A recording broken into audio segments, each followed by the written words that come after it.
Welcome to the History in Focus channel. Be sure to subscribe so you don't miss more videos like this one. Hitchhiking was something common and acceptable for that generation. Just raise your thumb at the side of the road, and soon someone would stop to offer a ride. Drivers saw it as a way to help, and there was a certain camaraderie on the highways. It was not uncommon to find students, hippies, or even soldiers hitchhiking, and for many it was part of the adventure. Of course, there was always the risk of meeting strange people, but that unpredictability was seen as part of the fun. Today, in many places, the practice is prohibited, but at that time it was an everyday habit for those who wanted to move without spending much. On the hottest days of summer, when sweat ran down their backs and girls wore their bikinis and summer clothes, the best option to cool off was to swim. Unlike today, when practically every city has water parks with huge slides and children's areas, at that time water slides only existed in tourist destinations. They were made in concrete trenches on slopes, covered with layers of lead-based paint. For most children, the meeting point was the community pool. There it was common to meet schoolmates, play in the water for hours, and even try to impress pretty girls with acrobatic dives or big jumps on the diving board. Those pools were the heart of summer and one of the most remembered places of childhood for many. Do you remember that the playgrounds were made of tall iron and steel structures designed to climb, spin, and slide? Many of those toys were already years old, with the colored paint peeling and layers of rust. The straight metal slides became extremely hot on sunny days, reaching temperatures that could cause burns on the legs of children wearing shorts in the summer. There was also the heavy spinning carousel and the iron swings, all without protection. Still, those spaces were the most anticipated meeting points of vacation, marking the childhood of an entire generation. The favorite in the playgrounds of the 1970s was the spinning iron carousel. Each child chose their spot on the platform and held on tightly, while the older ones pushed the toy to spin faster and faster. In a few seconds, it was common to see someone being thrown off, rolling across the grass or sand around it. Despite the risk, this toy was always surrounded by laughter and lines of children waiting for their turn to climb. Another common piece of equipment in the playgrounds of the 1970s was the rocket-shaped slide. Usually painted in red, white, and blue, it had several internal floors that children could explore before sliding down to the ground. In addition to stimulating imagination, that shape recalled the space race and awakened a feeling of patriotism of the time. Today, almost all of them have disappeared from parks and schools, leaving only photographs and memories. The slip and slide turned any backyard into an improvised water park. Just turn on the hose and start sliding across the yellow plastic. Of course, along with the fun came the falls. Bumping into the sprinkler, scraping the skin on the dry part, or getting a pinch from the water were part of the package. Even so, no one resisted repeating the slippery run several times in a row. In the 1970s, schools in the United States did not have graduation ceremonies for kindergarten or for the 5th grade. The school year ended with the ringing of the bell, marking the end of classes. That signal was the official beginning of the reward of the long summer vacation so eagerly awaited by the children. Of course, summer could only truly begin on Monday morning, when it was not necessary to go to school. If the parents worked, the children spent the whole day alone. And even when the mother stayed at home, it was common to demand that they go out to play or help with some task, because saying there was nothing to do meant immediately receiving an extra chore that you would not enjoy. In the 1970s, children did not have cell phones, and there were no supervised playdates. The boys and girls themselves were responsible for making friends and creating games. It was common to go door to door calling friends and classmates to go out and play. When there were no nearby children, the kitchen landline phone was used to call and arrange the meeting. In the 1970s, what happened on the playground stayed on the playground. The games could be lively and sometimes even a little rough, with shoves, disputes, and games or races that ended in scraped knees. Still, it was in that space that friendships were made, challenges invented, and children learned to solve things among themselves. When the class had a grumpy teacher, there was not much to do. No one switched classes or complained to the principal. The way was to endure the whole year and hope that the next one would bring someone better. And when a teacher gave a slap or pulled an ear as punishment, no one ran to tell at home. The fear was exactly the opposite. If the parents found out, the scolding could be repeated, or even worse. That is why the rule was to stay quiet and hope that the episode would be magically forgotten. If a student received the title of Student of the Week, it was because they had really done something important, not just for having gone to school as happens today. Birthday parties in the 1970s were simple but unforgettable. There was no shortage of hot dogs, hamburgers, soda, and of course, the cake with generous frosting. In addition to the food, the games brought challenges with a touch of danger. Potato sack races, improvised competitions in the backyard, and games that almost always ended in scraped knees and laughter. School field trips were much simpler.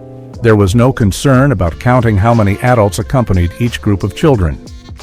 Everyone knew it was a privilege, and no one wanted to misbehave because any confusion could put at risk the chance of the class having another trip in the future. At that time, those who took the school bus knew the rules. If someone misbehaved during the trip, the driver did not think twice before shouting to restore order. And back then, there was no discussion. The child was the one scolded, never the driver.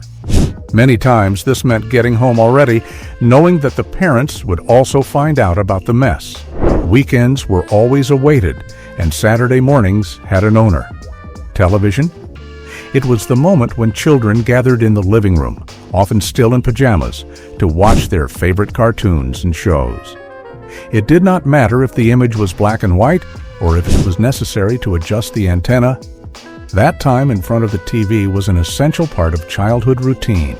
Clackers became a craze during those years, being sold in millions of units. The simple toy had two acrylic balls connected by a cord which hit from side to side until producing the famous clack that only those who played know. The faster, the louder, and the competition was always to see who could get the perfect rhythm. At that time, the bicycle was the most important possession of any child. With it, they visited friends, explored the neighborhood, or even other parts of the city without needing a ride from their parents. The most common models had high handlebars and the famous long banana seat. The Schwinn Stingray was the dream purchase and considered the gold standard, but many rode more affordable versions, such as the Huffy and the Free Spirit. Regardless of the brand, those bicycles accumulated miles throughout the summer, taking children to games, improvised races, small accidents, falls, and backyard repairs. The sound of the wheels on the asphalt and the feeling of freedom summed up what it was like to grow up at that time. The famous bowl haircut appeared in many childhood photos. Inspired by Adam Rich from the series 8 is Enough, it was done in the simplest way possible. Put a bowl on the head and trim around. The result was a round and unmistakable look, which became almost a school uniform.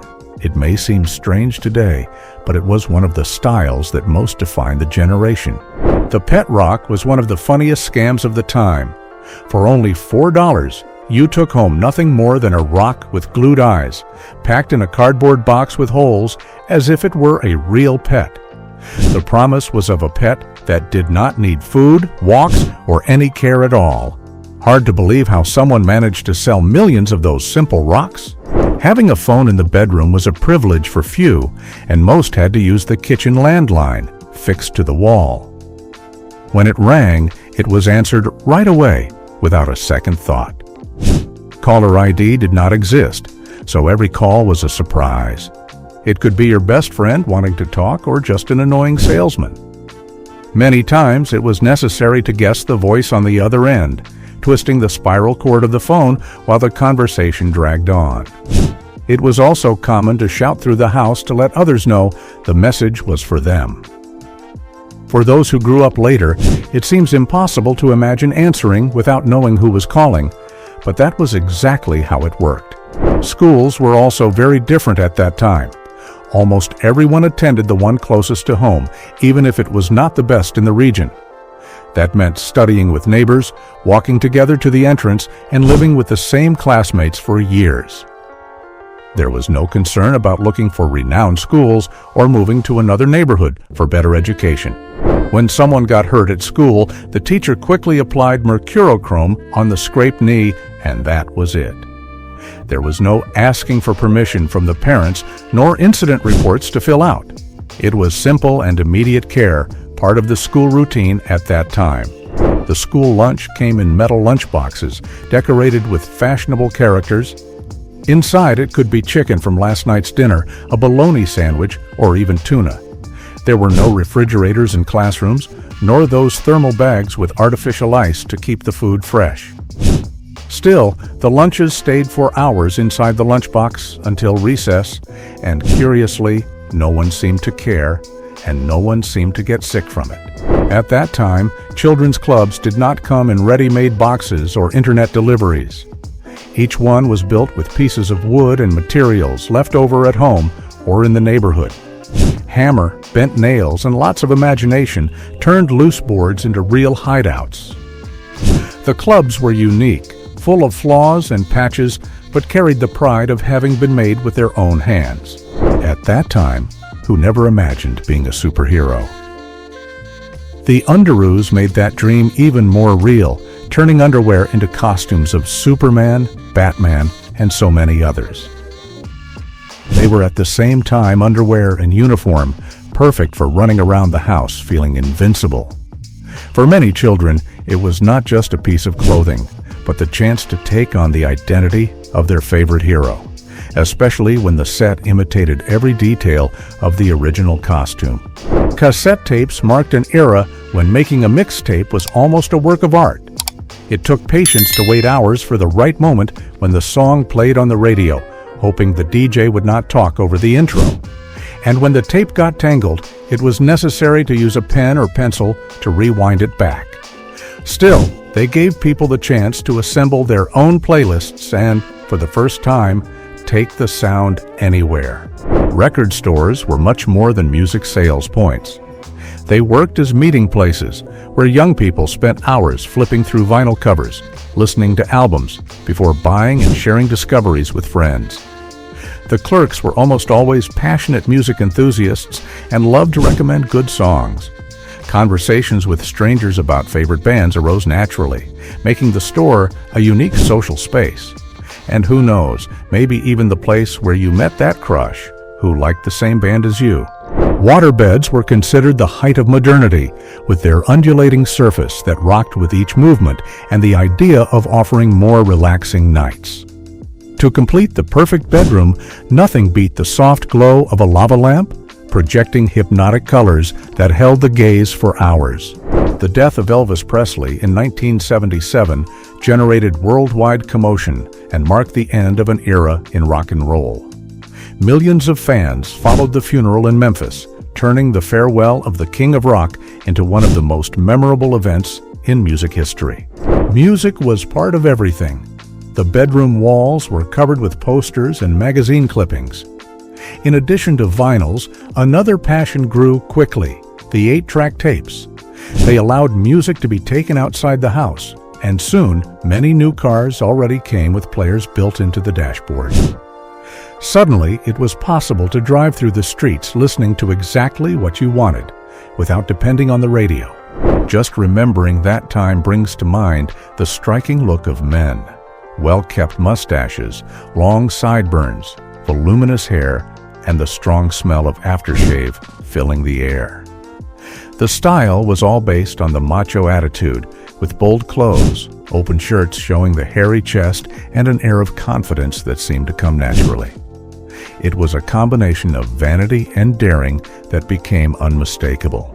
Having a Polaroid camera was a real dream for many.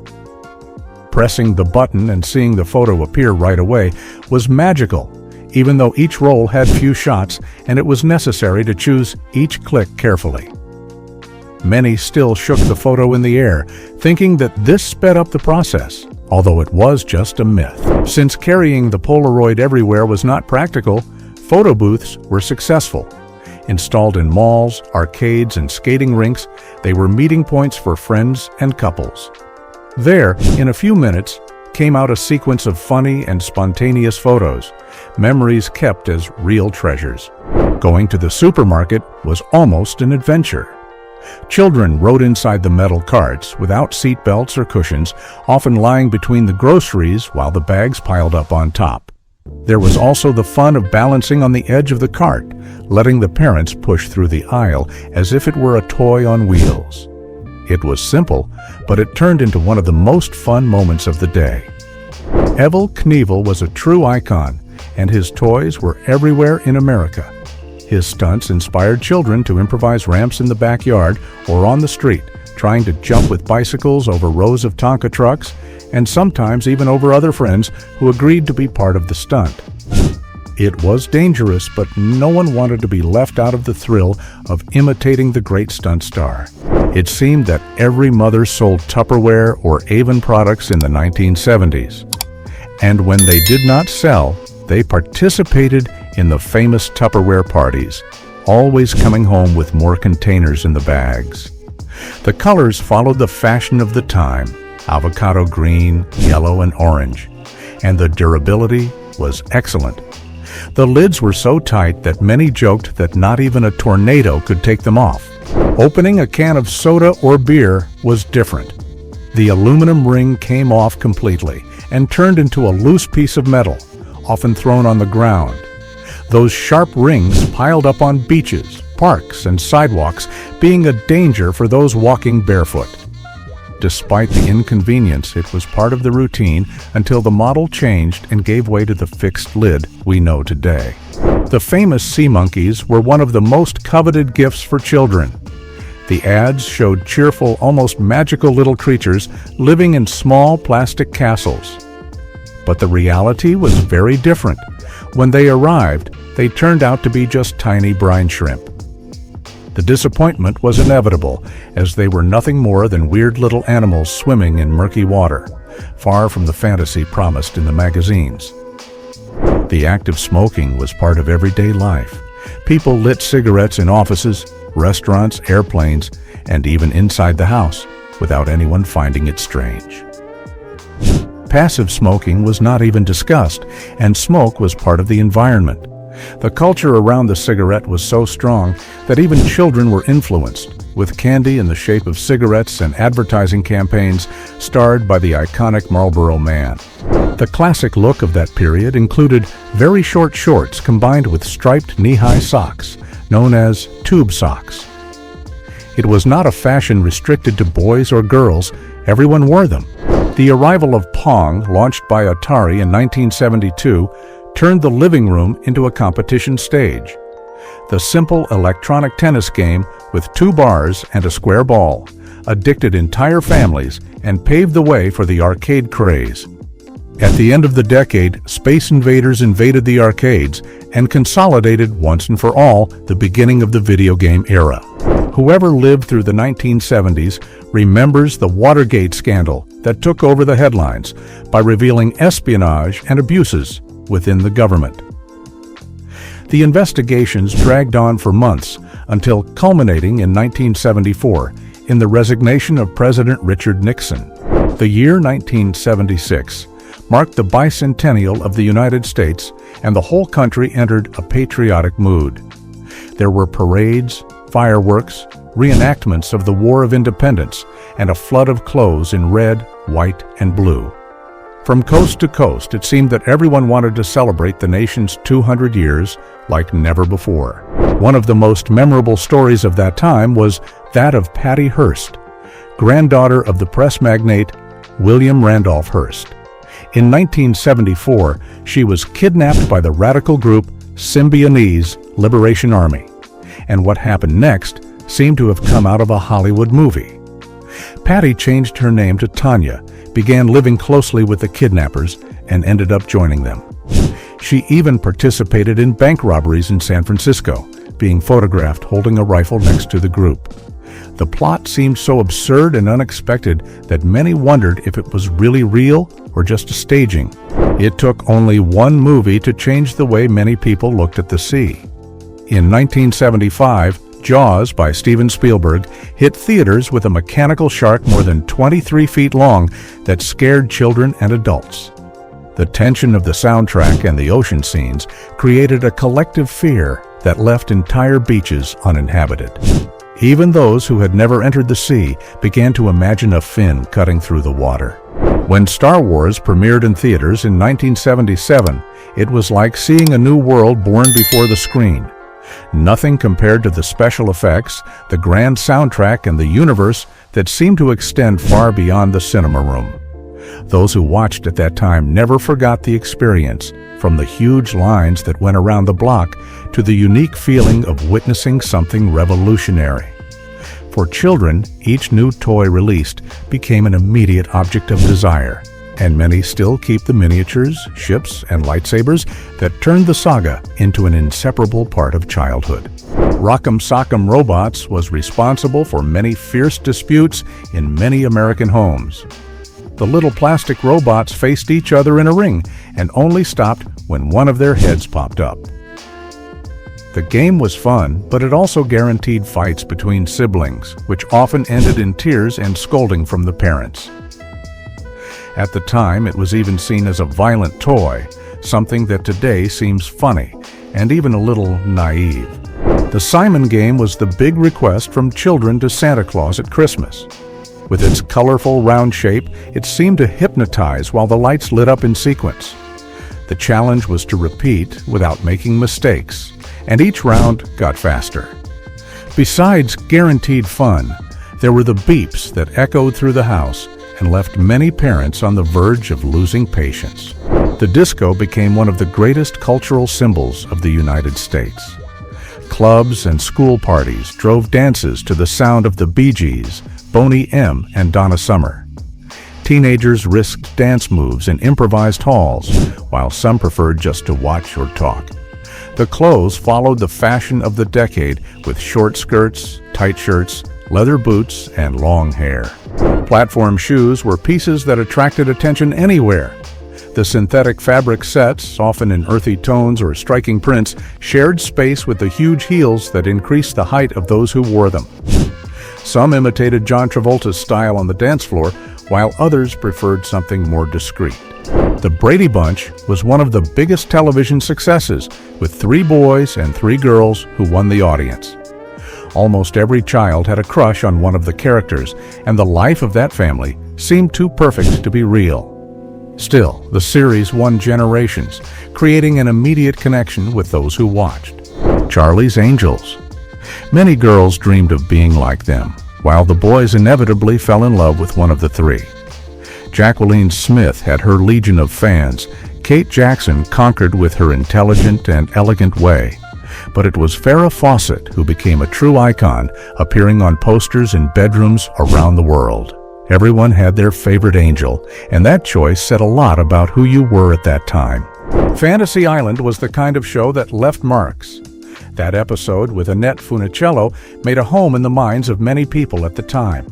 Along with that came the inexplicable fear of ventriloquists, since no one knew that those strange childhood memories would still remain decades later. When The Wizard of Oz was on TV, it was always a big event at home. Your mother made popcorn, the sleeping bags went to the living room, and everyone gathered in front of the screen. The flying monkeys, however, were scary, and the solution was to hide behind the aunt's zigzag crochet blanket, peeking only through the little holes. Mood rings were indispensable and promised to change color according to the mood of the wearer, even though, in practice, they varied more with the temperature of the hand. Along with them came striped tube socks, present in practically every wardrobe. Those small details completed any look and became fashion symbols that marked the time. Few toys were as remarkable as the Easy Bake Oven. Nothing made a child feel more independent than mixing the cake powder, putting the batter in a mini pan, and pushing it inside the little oven. The secret was not in high technology, but in a simple incandescent light bulb, which slowly heated until baking the treat. The real charm was in preparing your own cake or cookie, proudly served as if it were a real bakery inside the bedroom. Shag carpets were a highlight in American living rooms. They were soft, colorful and gave a modern touch, but soon became difficult to clean and went out of fashion as quickly as they arrived. For the rain, there were rubber galoshes, but when the snow arrived, nothing beat the moon boots. They were huge, colorful, and seemed to have come straight from space. Not everyone had a pair, and that only increased the desire to wear the ones classmates showed off at recess. Nothing matched the weekend morning cartoons more than a bowl full of sugary cereal. The taste even mattered, but what really made children beg for a specific brand was the surprise inside the box. It could be a simple game, a plastic miniature, or any other prize, but finding the reward at the bottom was like finding hidden treasure. That detail turned a child's breakfast into something much more fun than just eating. CB radios were tools for truck drivers, but soon became fashionable in many homes and cars. Even mothers driving their station wagons wanted to have a handle to call on the radio. Expressions like 10-4 and Roger that entered popular vocabulary and became well-known slang. Children, however, often had to cover their ears when some truck driver exaggerated in the jokes on the channel. The exaggerated style of those times was also reflected in cars. The interiors came in bright colors, very different from today's standard black, and gave personality to each vehicle. On the outside, station wagons drew attention with the famous wood-like finish. It was not real wood, but a vinyl coating that had a convincing appearance. The advantage was clear. There was no risk of rotting or attracting termites, and the car still gained that classic look that marked the decade. Bomb shelters and duck and cover drills were part of the school routine since the beginning of the Cold War. The nuclear threat was taken so seriously that President John F. Kennedy himself recommended that families build their own shelters as a form of protection in case of confrontation with the Soviet Union. Tang arrived on the shelves in 1970 with the fame of being the astronaut's drink. The promise was modern nutrition, and that was enough to awaken everyone's curiosity. The taste vaguely resembled orange, but even so, the children asked to try, believing that they could become smarter just by drinking the same as the men who went to the moon. The curious detail is that Buzz Aldrin, the second to step on the lunar surface, admitted that he did not even like the product. Silly putty was a real craze and guaranteed hours of fun. Far beyond just being an elastic dough, it worked as the old version of memes. Just press it over the comic strip from the newspaper, and the image was transferred to the surface. Then came the funniest part, distorting the drawings by stretching and pulling the dough in all directions. It was a simple but unforgettable game, which today could not be repeated, since most modern newspapers use ink that does not transfer. Wearing bell-bottom pants was almost like a ritual. Inspired by the naval uniforms of the 19th century, the model gained strong colors, printed fabrics, and became a symbol of style.